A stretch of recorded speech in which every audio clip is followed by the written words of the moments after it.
하나님의 말씀 함께 읽도록 하겠습니다. 하나님의 말씀은 사무엘상 22장 1절과 2절 말씀입니다. 우리 준비하신 성경책이나 우리 화면의 자막을 보시고 한 목소리로 주신 말씀 읽도록 하겠습니다. 그러므로 다윗이 시작. 그러므로 다윗이 그곳을 떠나 아둘람 굴로 도망하매 그의 형제와 아버지의 온 집이 듣고 그리로 내려가서 그에게 이르렀고 환난당한 모든 자와 빚진 모든 자와 마음이 원통한 자가 다 그에게로 모였고 그는 그들의 우두머리가 되었는데 그와 함께 한 자가 400명 가량이었더라. 아멘.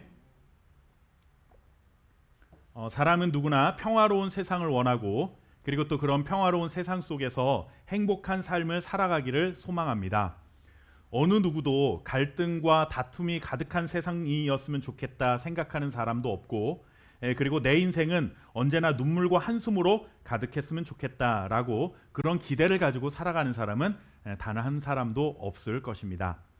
그러나 아무리 간절히 바라도 우리는 어쩔 수 없이 살아가야만 하는, 만나야 하는 아픔의 시간들이 우리 인생에는 존재합니다. 그런 고통의 순간들을 만났을 때 우리를 견디게 만들어주는 힘이 있습니다. 그것이 무엇인가 하면 바로 소망입니다. 희망이라고도 말을 하죠. 지금은 이렇게 힘들지만 그래도 내일은 오늘보다 좀 나아질 것이라고 하는 이 희망이 있으면 오늘의 그 어려움을 이길 수 있는 힘이 생겨납니다. 올해는 실패했지만 내년에는 꼭 성공할 수 있을 거야 하는 이런 소망이 있으면 다시 한번 도전할 수 있는 용기가 우리 마음속에서 솟아날 수 있습니다. 오늘 힘든 것보다 사실 우리를 더욱 힘들게 만드는 것은 절망입니다. 내일이 없다고 여겨지는 그런 절망이죠. 내일을 기대해도 내일이 열려도 내년이 되어도 또 10년이 지나도 우리에게 나아질 것이 없다라고 하는 이런 소망이 사라져버리게 되면 오늘 힘든 것보다 훨씬 더 어려운 그러한 시간들을 우리는 보내야만 합니다. 지금 우리가 살고 있는 현 시대가 그런 시대가 아닌가라는 생각이 듭니다. 최근 들어 여당, 야당 할 것 없이 정치인들이 쏟아내는 정책들을 보면 그 중에 하나가 바로 청년 세대들을 위한 정책들입니다. 나라의 미래라고 할 수 있는 그 청년들에게 관심을 가지고 그들이 마음껏 꿈을 펼쳐갈 수 있는 그런 세상을 만들기 위해, 기회를 주기 위해 여러 정치인들이 관심을 가지고 정책을 만드는 것은 매우 반가운 일일 수 있습니다. 하지만 이것을 좀 반대로 생각해 보면 그렇게 청년들을 위한 많은 정책들을 쏟아내야만 내일에 대한 희망을 조금이라도 품을 수 있는 그런 끔찍한 현실이 되었다라는 반증이기도 한 것입니다. 여러분들도 많이 들어보셨을 것입니다. 삼포 세대라는 말을 들어보셨을 것입니다. 연애, 결혼, 출산을 포기한 것을 말합니다. 연애, 결혼, 출산이라는 것은 가정을 구성하는 데 있어서 가장 기본적인 세 가지라고 할 수 있는데 지금 사는 게 바쁘니 이 세 가지는 포기하고 살아가는 세대다라고 해서 삼포 세대라고 그렇게 말을 합니다. 그런데 그 다음에 삼포 이 세 가지를 포기했는데 거기에 이제 취업을 포기하고 내 집 마련에 대한 꿈도 포기해야 한다 해서 오포 세대라고도 그렇게 부르고 그리고 또 오포 세대로 끝난 것이 아니라 또 조금 시간이 지나자 거기에 더하여 건강과 외모 관리도 포기해야 한다라고 해서 이제 7포 세대라는 말까지 나왔습니다. 7포 세대로 끝났으면 얼마나 좋겠습니까? 더 포기할 것이 없는 것 같지만 또 여기에 더해지는 것이 있습니다. 7포 세대에 더하여 코로나 시기가 오면서 인간관계도 포기해야 하고 미래에 대한 희망마저도 포기한 9포 세대가 등장하게 되었고 이제는 이런 꿈과 희망도 없는 삶에 비관하여 삶 자체를 포기한다라는 모든 것을 포기한다라는 영어 all을 사용해서 올포 세대라고 그렇게 말을 하기도 합니다. 3포 세대라는 말이 처음 사용된 것이 언제인가 하면 2011년입니다. 불과 지금으로부터 한 13년 전에 처음으로 사용된 이 3포 세대라는 말이 이제 10년 조금 지난 이런 시간이 지난 지금 현 시대에 미래에 대한 희망마저도 포기해야 하고 그리고 또 그것으로 인해 자신의 삶을 포기해야 할 만큼 힘든 올포 세대가 되어버리고 만 것이죠.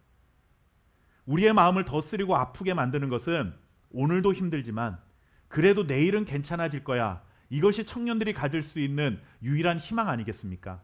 그런데 내일에 대한 희망을 가질 수 없는 이 암담한 세상이 되었다라는 것이 우리의 마음을 더 아프고 무겁게 만듭니다.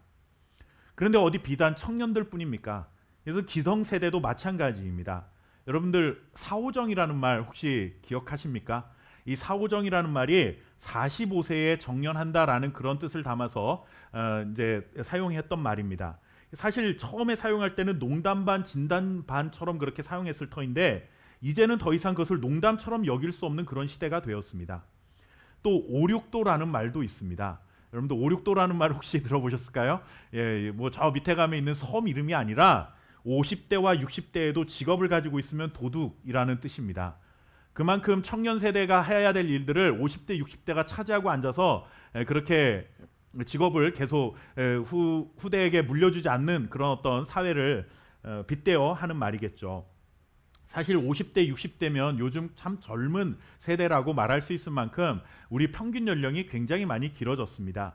평균 수명은 계속 길어지고 있는 이런 초고령화 시대의 그런 사회가 되어버리고 말았는데 50대, 60대라는 비교적 젊은 시기에 직업을 차지하고 있으면 청년들의 일자리나 빼앗는 어떤 파렴치한 취급을 받는 이런 세상이 되었으니 기성세대도 살기가 만만치 않은 그런 세상이 되었습니다. 청년, 장년, 노년 할 것 없이 어느 세대 할 것 없이 내일이라는 희망을 다 접어둔 그런 세상이 되었습니다. 정말 지옥 같은 세상이 있다면 이런 곳이 지옥이 아닐까라는 생각이 드는 그런 세상 속에서 우리는 그래도 살아남기 위해서 얼마나 치열하게 그렇게 전쟁터와 같은 삶에서 살아가고 있습니까? 여러분, 터널과 동굴의 차이를 아십니까? 이 터널과 동굴은 둘 다 구 입구에 들어서는 순간 어둠을 맞이하게 된다라는 공통점이 있습니다. 그러나 터널과 동굴에는 분명한 차이점이 있습니다. 그것이 무엇인가 하면 터널의 입구는 들어서는 순간 어둠을 맞이하게 되지만 터널의 한가운데는 계속해서 터널의 한가운데에 가기까지는 계속해서 짙은 어둠이 깔려 있긴 하지만 그 터널의 한가운데를 지나는 순간부터는 출구가 가까워지고 있다는 증거이기 때문에 그때부터는 아주 조금씩 밝은 빛이 들어오기 시작한다라고 하는 것입니다. 그러나 여러분 동굴은 다르죠. 동굴은 터널과 똑같이 입구에 들어섰을 때 어두운 것은 사실입니다.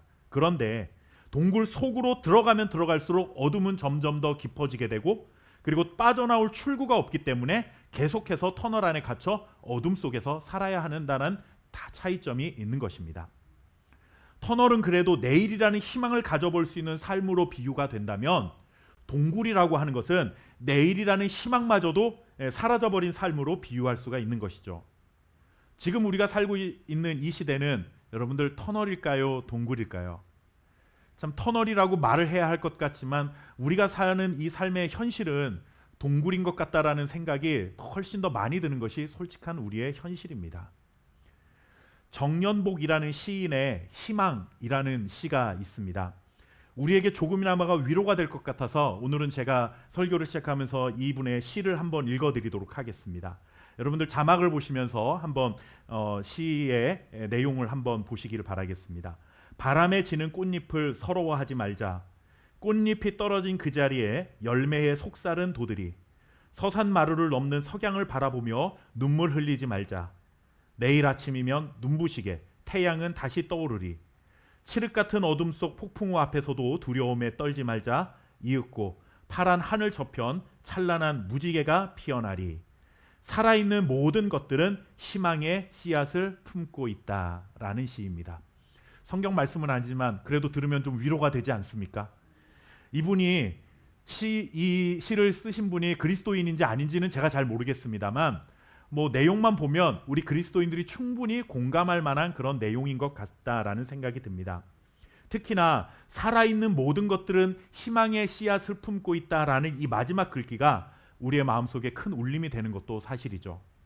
하지만 여러분들 눈을 들고 현실을 보면 시인의 마지막 글귀에 정말 정서적으로 우리가 동의하기가 어려운 것이 사실입니다.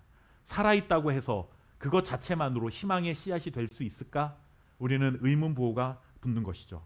터널이 아닌 출구가 없는 짙은 어둠만 가득한 동굴 속에서 살아있어도 과연 그 동굴 속에서 살아있다라는 것 자체가 우리에게 희망이 될 수 있을까? 여러분들 스스로에게 한번 답을 해보시기를 바라겠습니다. 이런 현실적인 질문 앞에 서 있는 우리들에게 오늘 우리가 읽은 성경 말씀은 조금 전에 읽었던 시편의 말씀, 시인의 그 시보다는 조금 더 큰 위로가 되는 말씀, 오늘 우리가 받아보게 됩니다. 오늘 말씀은 다윗이 이스라엘의 왕이 되기 이전에 있었던 이야기입니다. 다윗은 이스라엘의 두 번째 왕으로 선택되었습니다. 그러나 그가 왕의 자리에 오르기까지는 정말 말할 수 없는 고통을 많이 정말 그렇게 경험해야만 했습니다. 고난을 이겨내야만 했던 것이죠. 그 중에 그를 가장 힘들게 만들었던 것은 무엇인가 하면 이스라엘의 첫 번째 왕인 사울 왕이 다윗을 죽이려고 했던 것입니다. 다윗이 블레셋 장수인 골리앗을 물리치자 그 뒤에 이스라엘 백성들의 민심이 다윗에게 확 쏠려버렸습니다. 그래서 사울은 천천히요 다윗은 만만이다라고 그렇게 노래하면서 다윗의 위대함을 찬송하기 시작합니다. 그러면 왕의 자리에 있는 사울 입장에서는 마음이 편할 수가 없겠죠. 저놈이 혹시 내 자리를 노리면 어떡하지? 라는 이런 불안한 마음이 들기 시작한다라는 것입니다. 그래서 사울은 결국 다윗을 죽이기로 마음을 먹고 그를 죽이기 위해 끝까지 쫓아다닙니다. 사실 다윗은 반역을 꿈꾼 적이 없습니다. 자신이 사울을 몰아내고 왕이 되어야 되겠다라고 그렇게 계획을 한 적도 없고 그것을 위해서 사람들을 모은 적도 없는데도 불구하고 사울에게 쫓겨다니며 억울하게 도망자 신세로 그는 살아야 했습니다. 사울은 다윗을 죽이기 위해 정말 열과 성의를 다했습니다. 그냥 이스라엘 밖으로 쫓아내면 그냥 이 정도 됐다 하고 나 몰라라 하는 것이 아니라 그래도 그를 죽이려고 어디든지 그가 있다는 소식만 들으면 군사들을 끌고 달려갔던 정말 다윗을 죽이기 위해서 열정을 다했던 사람입니다. 다윗은 결국 그 사울의 눈을 피해 유대 땅을 벗어나게 됩니다. 블레셋 지역의 가드라는 지역에 가게 되는데 여러분들 블레셋이라고 하는 이 지역은 사실 다윗에게는 정말 위험한 지역입니다. 왜 그렇습니까? 블레셋의 영웅이라고 할 수 있는 골리앗을 쓰러뜨린 사람이 다윗 아닙니까? 그러면 블레셋 입장에서는 이 다윗은 원수 같은 존재입니다. 불과 얼마 시간이 지나지 않았는데 다윗이 스스로 제 발로 블레셋 땅에 기어 들어왔으니 여러분들 만약에 다윗을 알아보는 사람이라도 있다고 한다면 그는 그곳에서 비명 행사할 가능성이 매우 큰 것이죠. 다윗도 블레셋으로 가면 위험하다는 것을 몰랐을까요? 당연히 알았겠죠. 자기가 블레셋의 그 가장 위대한 장군수를 한 방에 쓰러뜨렸는데 블레셋으로 가면 자신의 생명이 위험할 수 있다는 것 충분히 알 수 있는 상식입니다.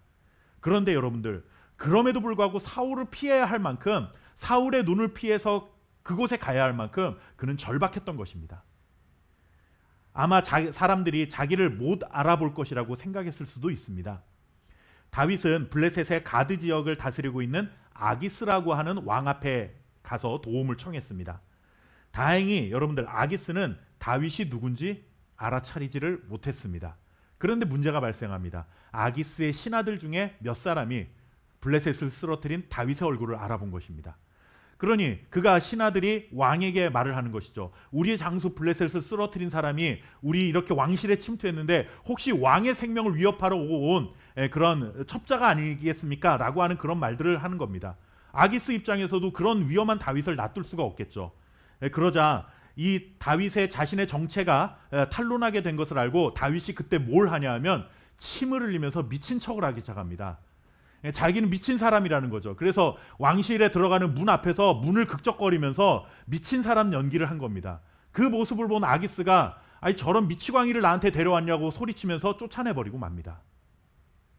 여러분들 블레셋 장수 골리앗을 쓰러뜨린 정말 승승장구했던 다윗이 이제 살자고 유대 땅을 벗어나 이 이방 땅 지역에까지 왔는데 거기에서 또 살기 위해서 미친 연기까지 했으니 여러분들 그런 자신의 처지가 얼마나 비참했겠습니까? 뭘 잘못했다고 자기가 그런 일을 해야 되나 이런 생각이 들지 않았겠습니까? 근데 그 미친 연기를 너무나 잘했는지 어쨌든 그 아기스가 알아차리지 못하고 정말 미친 사람인 줄 알고 내쫓았습니다. 갈 곳을 잃어버렸습니다. 결국 다윗은 어디로 갈까 고민하다가 결국은 아둘람 동굴이라는 곳으로 찾아 들어가게 됩니다. 아둘람이라는 곳은 뜻은 무엇이냐면 막혀 있는 곳이라는 뜻입니다. 한번 들어가면 다시 그 출구가 아닌 이상 다른 출구를 찾을 수 없는 동굴이라는 뜻이죠. 여러분들 동굴은 어차피 다 막혀 있는데 굳이 아둘람, 막혀 있는 동굴이라고 이름을 지은 이유가 무엇이겠습니까? 그것은 사람들이 보기에도 아둘람 동굴은 그만큼 척박하고 아무런 희망을 가져볼 수 없는 정말 동굴 중에서도 가장 무서운 동굴, 가장 깊은 동굴, 그런 사람들의 인식이 있었기 때문에 그와 같은 이름을 지은 것 아니겠습니까? 사울에게 쫓겨 억울하게 생명의 위협을 느끼고 목숨 걸고 블레셋을 찾아갔는데 거기로서 또 자신을 알아보는 사람들 때문에 미치광이 연기까지 하면서 이제 더 이상 갈 곳이 없어서 막혀 있는 곳 아둘람 굴 속으로 들어앉아 있는 그 자신의 모습을 볼 때 요즘 말로 하면 여러분들 현타가 오지 않겠습니까? 예, 무슨 내 현실이지 뭔가 이게 지금 이렇게 살아서 뭐 하나라는 생각이 들었을 것 같다라는 생각이 듭니다. 그런데 여러분들 다윗이 아둘람 굴 속에 왔다라는 소식을 듣고 그의 가족들이 아둘람 굴로 찾아옵니다. 가족들의 얼굴이라도 보게 되었으니 참 반가운 일이기는 하지만 솔직히 가족들이 온 것 때문에 다윗의 삶에 별다른 큰 어떤 도움이 될 만한 상황은 아닌 것이죠. 그렇게 제 한 몸 건사하기도 힘든 상황인데 어찌된 일인지 다윗이 있는 아둘람 동굴로 사람들이 한 사람 두 사람 모여들기 시작하더니 이내 400명이나 되는 사람들이 그 굴 속으로 찾아 들어왔습니다. 그 사람들의 숫자가 무려 400명이나 되었다라고 우리에게 전해주고 있는데 여러분들 400명 그러면 야 400명이라는 사람이 나를 따라왔다? 이거 꽤 괜찮은데 야 이 정도 되면 용기를 얻을 만도 하지 않겠습니까? 제가 교회를 개척을 하는데 한 400명 정도가 목사님 따르겠습니다 했다면 아마 제가 얼마나 힘이 나겠습니까? 예, 그러나 여러분들 이 400명이 모여있는 사람들의 면면이 살펴보면 그렇게 힘이 될 만한 그런 사람들이 아니었습니다. 그 다윗을 찾아온 사람들 누구였냐 하면 2절 말씀에 아까 읽었던 것처럼 환난당한 자, 빚진 자, 마음이 원통한 자라고 그렇게 말하고 있습니다. 그러니까 솔직히 다윗이 너무 좋아서 정말 세상에 있는 것들을 내가 포기하고서라도 다윗을 쫓아야 되겠다라고 말한 것이 아니라 세상에서 더 이상 갈 곳이 없으니까 이들도 다윗과 같은 처지에 비슷한 처지에 있었던 사람들이 이제 아둘람 굴에라도 가서 골리앗 쓰러뜨린 다윗이라도 따르자 하는 마음으로 지금 온 겁니다. 그야말로 사회에서 가장 최약체의 사람들만 모여든 것이죠.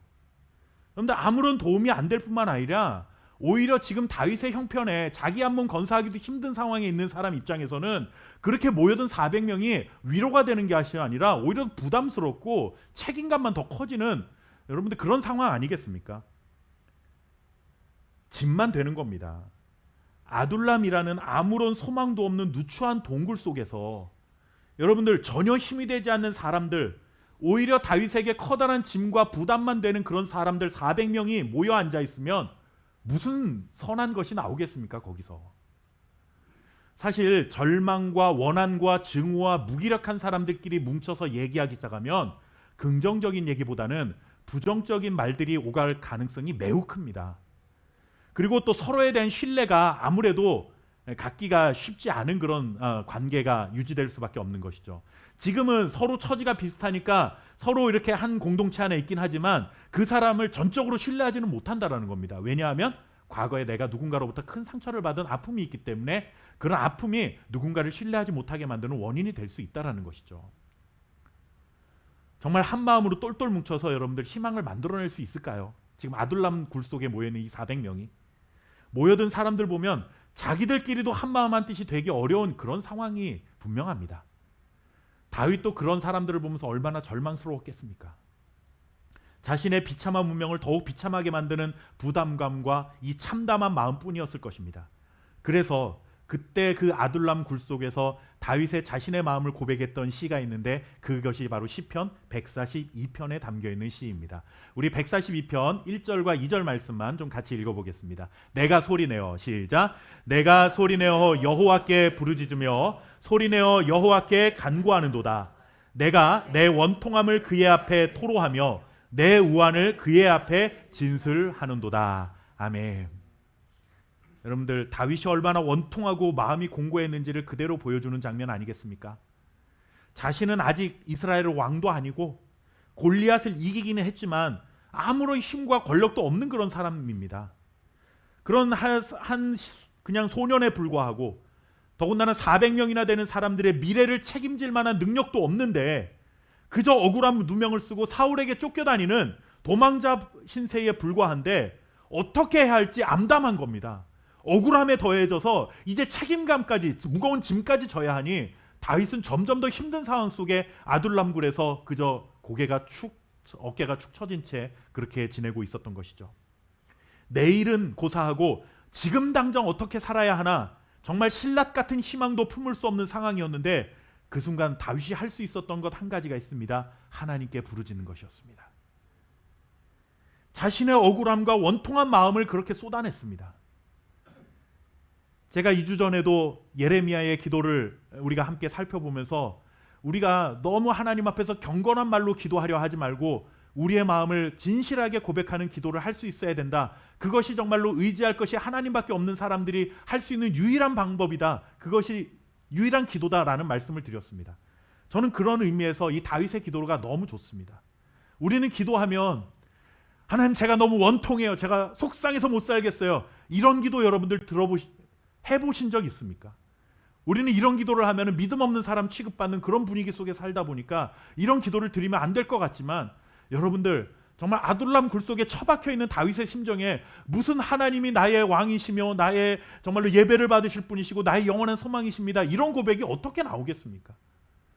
그 사람이 할 수 있는 건 지금 하나님 내 마음이 억울합니다. 원통합니다. 내일이 없습니다. 나에게는. 지금 어떻게 해야 되는지 좀 알려주세요.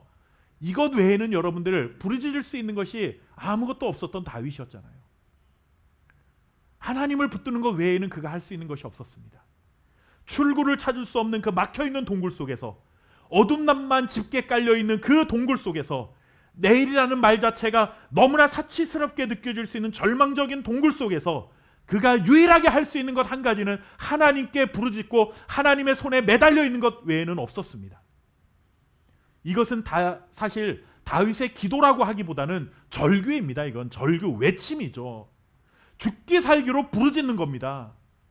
이것저것 시도해보는 여러 방법 중에 이게 괜찮겠다 하나 선택해서 한 게 아니라 이것 말고는 방법이 없으니까 이것 아니면 내가 죽게 되었으니까 이거라도 해보자라는 심정으로 하나님 앞에 부르짖는 겁니다. 울부짖는 겁니다. 하나님 앞에 매달려 떼를 쓰고 있는 것이죠. 그렇게 여러분들 하나님께 부르짖고 하나님 앞에 떼를 쓰고 울부짖자 놀라운 변화가 일어납니다. 시편 142편 우리가 아까 1절과 2절을 읽었는데 여러분들 7절 말씀에 가서 놀라운 고백을 합니다. 7절 말씀 우리 같이 한번 읽어볼까요? 내 영혼을 시작. 내 영혼을 옥에서 이끌어내사 주의 이름을 감사하게 하소서. 주께서 나에게 갚아주시리니 의인들이 나를 두르리이다. 아멘. 여러분들 아무것도 기대할 수 없는 절망적인 상황이었는데 그의 영혼은 마치 감옥에 갇혀있는 지옥에 이끌려 나오는 그런 갇혀있는 삶이었는데 마치 그 옥에서 이끌려 나오는 것과 같은 해방감과 자유를 누리게 되었다. 그렇게 고백합니다. 그리고 그렇게 끌어내 주신 분은 내가 아니라 바로 하나님이십니다. 라는 감사의 고백을 드리고 있는 것이죠. 아둘람 동굴이라는 어둠의 땅에서 구원해 주시는 하나님의 손길을 그가 경험하게 된 것입니다. 빠져나올 구멍이 없는 동굴 속에서 전능하신 하나님의 능력을 그가 만나게 된 것입니다. 그것이 끝이 아닙니다. 자신을 주변을 둘러싸고 있는 사람들이 의인들이 둘러싸게 될 것이다라는 이 놀라운 고백을 하고 있지 않습니까? 지금은 사울이라는 사람이 그 불의한 자들이 자신의 그 원수가 되어서 자신을 완전히 둘러싸고 사방을 그렇게 감싸고 있는데 이제 하나님이 나를 옥에서 건져내시면 이제 내 주변을 둘러싸고 있는 사람들은 의인들이 둘러싸게 될 것입니다. 놀라운 이 기적과 같은 정말 말도 안 되는 고백을 하게 되는 것입니다. 그 사람들이 누구겠습니까? 자신과 함께 이 굴 속에 갇혀 있는 400명 아니겠습니까? 그 400명이 힘없고 아무런 정말로 권세도 없는 나약하기만 한 그 사람들이 아무런 희망도 도움도 되지 않는 그 사람들이 기도하고 눈을 떠서 그 사람들을 보니 하나님이 나에게 보내주신 나를 둘러싸고 있는 의인 400명이구나 라고 고백하기 시작한 것입니다. 생명을 걸고 부르짖은 다윗의 절규와 그의 눈에서 흐르던 눈물을 통해서 아둘람 동굴이라고 하는 아무런 소망 없는 그 어둠의 땅에 상상도 하지 못할 기적과 하나님의 역사가 싹이 트기 시작했다라고 하는 것입니다. 내일이라는 소망을 꿈꾸기에는 참담한 현실이었던 아둘람 동굴 속에서 하나님의 이름을 부르짖으며 절규하자 그곳에 하나님의 은혜의 강물이 흘러들어오게 되었고 자기 연민에 빠져 원통함과 억울함을 토로하기에 바빴던 다윗과 400명의 사람들은 이제 어두워졌던 이스라엘에 새로운 하나님의 역사를 써내려갈 믿음의 동력자로 든든히 세워져가는 놀라운 기적을 우리가 보고 있는 것입니다. 그리고 다윗은 이제 하나님 앞에 이렇게 기도합니다. 또 한편에 아둘람 굴 속에서 기도했던 다윗의 시가 있습니다. 시편 57편입니다. 우리 시편 57편 7절과 8절 말씀 함께 읽겠습니다. 하나님이여, 시작. 하나님이여, 내 마음이 확정되었고 내 마음이 확정되었사오니 내가 노래하고 내가 찬송하리이다. 내 영광아 깰지어다. 비파야 수금아 깰지어다. 내가 새벽을 깨우리로다. 아멘. 자기가 뭔데 새벽을 깨웁니까? 여러분들, 내일 아침에 새벽에 해가 뜨는 것을 볼 수나 있을까? 이거 걱정해야 될 처지에 있는 사람이 하나님께 부르짖기 시작하니까 이제 우리가 하나님의 손과 발이 되어 이스라엘의 새벽을 깨우는 하나님의 사람으로 살아가자 고백할 수 있는 것 아니겠습니까? 여러분들, 내 마음이 하나님께로 향하면 이런 놀라운 기적이 일어나게 되는 것입니다. 그 아둘람 동굴이라는 아무런 희망도 없는, 소망도 없는 그 땅에서 하나님께 부르짖어 절규하면 하나님께서 새벽을 일깨우는 사람들로 사용하시는 놀라운 기적과 같은 생명이 탄생되게 된다라고 하는 사실입니다. 말씀을 한 군데 더 읽어보겠습니다. 시편 57편 10절과 11절 말씀입니다. 우리 무릇 주의 인자는, 시작. 무릇 주의 인자는 커서 하늘에 미치고 주의 진리는 궁창에 이르나이다. 하나님이여, 주는 하늘 위에 높이 들리시며 주의 영광이 온 세계 위에 높아지기를 원하나이다. 아멘. 억울함과 환난 때문에 죽게 되었다라고 고백했던 다윗이잖아요. 사는 게 죽는 것보다 못하다라고 고백했던 다윗인데 이제 이렇게 고백합니다. 자신의 공경과 이 환난을 통해 하나님의 이름이 만민 중에 높아지기를 원합니다. 이스라엘의 가장 낮고 낮은 사람들이 지금 이렇게 모여 있지만 우리가 하나님의 건지심을 받고 구원을 경험하게 될 때 그 400명의 사람들이 아니라 바로 하나님의 이름이 온 땅 가운데 높아질 것을 우리는 기대합니다. 아둘람 동굴 속에 들어앉은 현실 속에서 어떻게 이런 말도 안 되는 소망을 품을 수 있겠습니까? 다윗과 400명이 긍정적인 마음을 가진 사람들이기 때문에 이러한 생각을 가지고 기도를 할 수 있었던 것이 아닙니다. 다윗도 처음에는 절망적인 기도를 드렸습니다. 억울하다라고, 내 마음이 죽게 되었다라고 기도했습니다. 그런데 그렇게 할 수 있는 것 한 가지가 그렇게 억울함을 토로하는 것 외에는 없었는데 그거 하나님 앞에 하고 나니까 하나님이 그에게 밝은 빛을 비춰주기 시작하셨고 보이지 않았던 소망의 빛이 비춰주기 시작한 것입니다. 아무리 밤은 깊어도 여러분들, 새벽이면 어김없이 해가 떠오르고 여러분들 어둠이 물러가게 되는 것처럼 어떤 절망 속에서도 하나님의 얼굴을 향하여 우리의 시선을 두고 눈물로 부르짖는 자에게는 하나님의 은혜와 긍휼이 쏟아 부어질 것이라는 우리는 믿음을 가지고 살아가야 할 줄 믿습니다. 올포 세대가 아니라 그보다 더 절망적인 세대가 우리 가운데 온다 할지라도 하나님은 우리가 포기할 수 없는 영원한 소망 되신 줄 믿습니다. 우리 함께 교회가, 그리고 우리의 가정이 세상에서 가장 힘없고 연약한 아둘람 공동체와 같다 할지라도 하나님께 소망을 두면 새로운 역사의 새벽을 열어가시는 하나님의 기적과 같은 은혜를 경험하고 하나님의 일꾼으로 쓰임받게 되는 놀라운 역사가 있게 될 줄 믿습니다. 저와 여러분이 이 믿음으로 살아가며 하나님의 역사를, 새벽을 열어가는 하나님의 사람들로 쓰임받을 수 있기를 주님의 이름으로 축원합니다. 함께 기도하겠습니다. 살아계신 아버지 하나님, 감사합니다. 오늘도 하나님 아버지, 아무것도 없는 절망 속에서도 소망을 만들어내시는 하나님의 그 놀라운 역사와 하나님의 전능하신 손길을 말씀을 통하여 발견케 하시니 감사합니다. 삼포 세대라는 말이 유행한 지 얼마 되지도 않았는데 벌써 올포 세대라는 그런 하나님 아버지 힘든 세상을 우리가 살아갑니다. 올포 세대다 할지라도, 그보다 더한 세상이 온다 할지라도 하나님은 우리가 포기할 수 없는 우리의 영원한 소망이 되심을 믿습니다. 하나님, 오늘 이 믿음을 가지고 어떤 절망과 어떤 장애물이 우리를 가로막아도 하나님을 향하여 부르짖는 절규의 기도를 통하여 하나님을 만나고 하나님의 역사의 새벽을 열어가는 하나님의 일꾼으로 쓰임받을 수 있는 우리 사랑하는 성도님들의 가정과 일터와 우리 함께 교회가 될 수 있도록 주님 축복하여 주옵소서. 아멘. 오늘도 이러한 믿음의 소망을 갖게 하신 하나님께 감사드리며 예물을 드립니다. 하나님의 예물이 쓰이는 곳마다 하나님의 영광과 주님의 이름이 높여지는 놀라운 은혜의 역사가 일어나게 하시고 구베라에 드리는 우리 사랑하는 성도들의 손길을 기억하여 주셔서 이 땅을 살 날 동안 물질로 인하여 하나님 아버지 힘들고 어렵고 상처받는 일들 당하지 아니하도록 늘 주님의 전능하신 손으로 보호하여 주옵소서.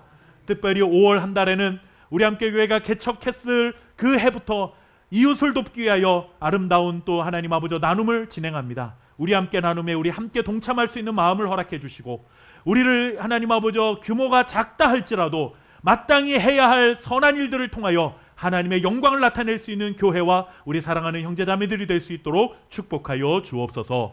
감사드리며 살아계신 예수님의 이름으로 기도하옵나이다. 아멘. 어둠이 아무